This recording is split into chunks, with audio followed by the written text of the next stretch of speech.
quinto e sexto imos a contar moitas curiosidades acerca do Día de Letras Galegas e da Universidade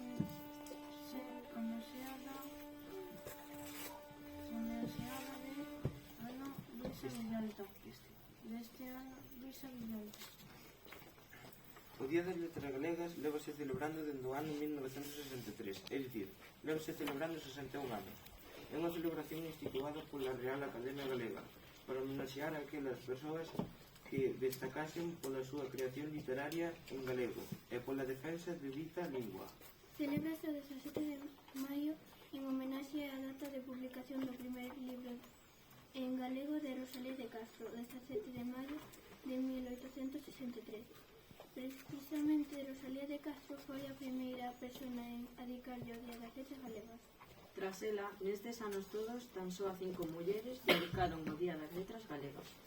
Francisca Herrera Garrido, en 1987, María Mariño, no 2007, María Victoria Moreno, no 2018, Xela Arias, no 2021, e este ano 2024 homenaxease a Luisa Villalta.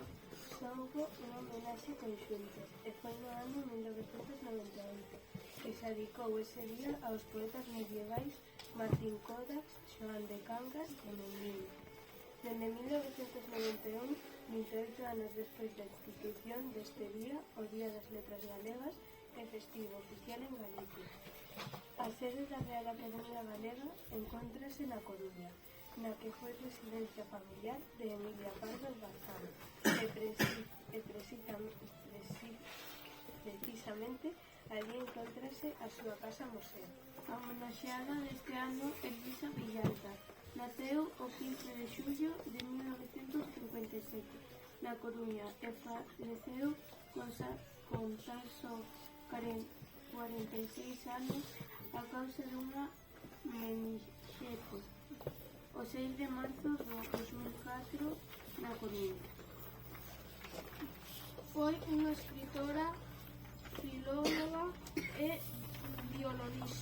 violinista. Escribiu poesía, teatro, narrativa de ficción, ensayo, artículo e traducción. A Real Academia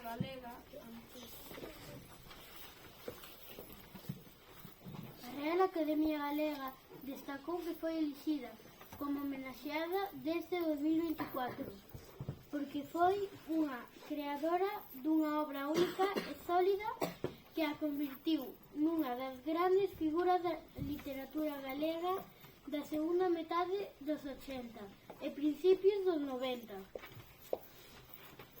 Estudiou na escola Josefinas e no Liceo Eusebio da Gala. Licenciouse en Filoloxía Hispánica e Filoloxía Galego-Portuguesa pola Universidade de Santiago de Compostela.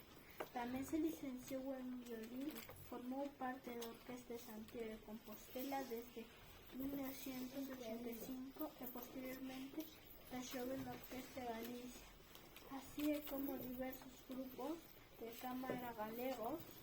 En 1978 aprobou as oposicións de Magisterio da Lingua e Literatura Galega e deu clases no IES Xoseneira Vilas Oleiros, no IES Canido Ferrol e no IES Isaac Díaz Pardo Sala. Tivo unha intensa actividade cultural, deu seminarios, recitais de poesía e conferencias e publicou numerosos libros e artículos.